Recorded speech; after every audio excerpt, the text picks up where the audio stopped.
first thing for our toast is some bread. Um, I love the San Francisco sourdough from Trader Joe's. Sourdough has always been a favorite of mine.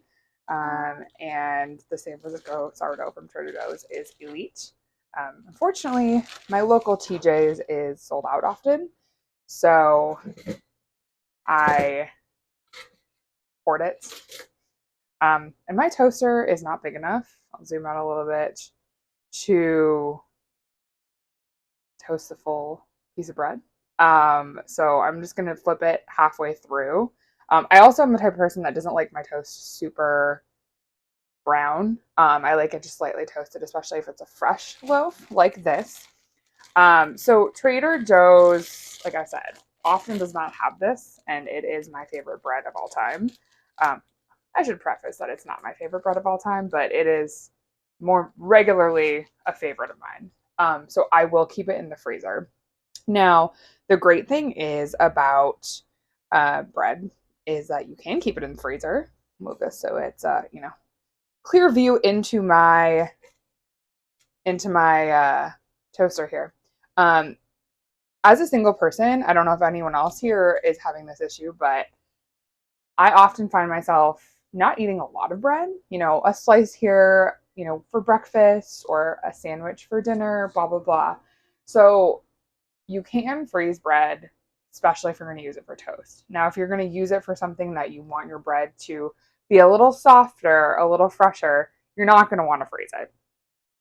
So that's just, something to be aware of.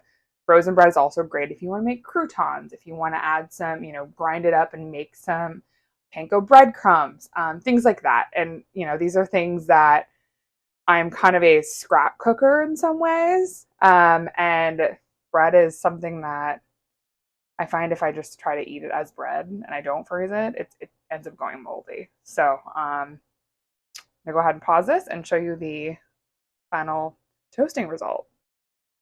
All right, so while our bread is toasting, we're going to cut this avocado open. I believe it's at the perfect ripeness, but we'll see. Be careful when you're doing this. I didn't do it in the best way, the most safe way. Got a little browning, but honestly, I'm okay with this. The avocado hand is something that was a trend for a while. Not a trend that we were practicing or we were hoping for, but I think a lot of people were getting into avocados in the last few years. And again, this is brown, but it's truly like for day to day, this is more than fine. So avocado hand is something we do not want. And again, this is not going to be super aesthetically pleasing due to how ripe it is. But it is still good. Honestly, from a texture perspective, this is great.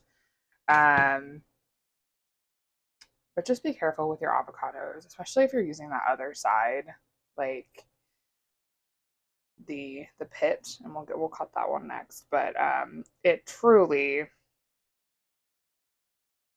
is dangerous.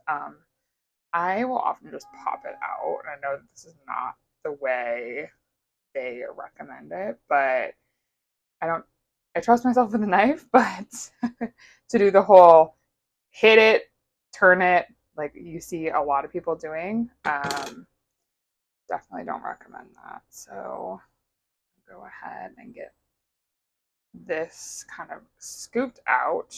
And, especially if you're entertaining, the brown obviously isn't the prettiest. I don't know that I would eat it much more brown than this, but everyone has their preferences. I'm the type of person that loves a banana that is extremely brown. So, you know what? Go with what you think. And if not, you can, if you don't know or you question it, be conservative or just Google. Do some research on if your avocado is too ripe. Mine's also been in the refrigerator for a few days, so that is not helping the brownness. But in any case, the easiest way to get the avocado out of and get it into these slices is a spoon. Loosen it up with a spoon. I don't know if you saw me do that there. Loosen it up with a spoon and then simply just slice it and place this a little bit more aesthetically, just for the sake of the video. And today I'm not going to do any eggs with it. I don't have time to do eggs, and I've already had a protein shake. So I'm going to do this more of like traditional, I don't even know what traditional avocado toast is, to be honest. Rinse my hands off here. But we're going to do it a sort of Italian style. I'm going to Lake Como here soon. So I'm going to grab a little bit of Parmesan cheese from my fridge, a drizzle of olive oil. I have this Trader Joe's, and again, you can buy infused olive oil anywhere. So I'm going to use that, a little bit of Parmesan cheese, and some red pepper flakes. So go ahead and set that up. Honestly, I mean, the great thing about avocado toast is you can truly make it any style you want. So this is, I guess, a little more Italian. I love it with chili oil. I love it with balsamic and a little tomato on it. You know, the world is truly your oyster here. Yeah, why not some more cheese? All right. I always do, I think a key thing to making avocado toast is making sure that there is a good balance of salt on it. So I am going to use everything but the bagel seasoning because it is my favorite. But I do think the salt balance, a lot of people like pepper. I'm not a huge pepper person, black pepper person, unless it's in very specific things. So I will not be adding that here, but I know that a lot of people do love it. You know what? I may be out of red pepper flakes, which is not a problem. I will just eat it without.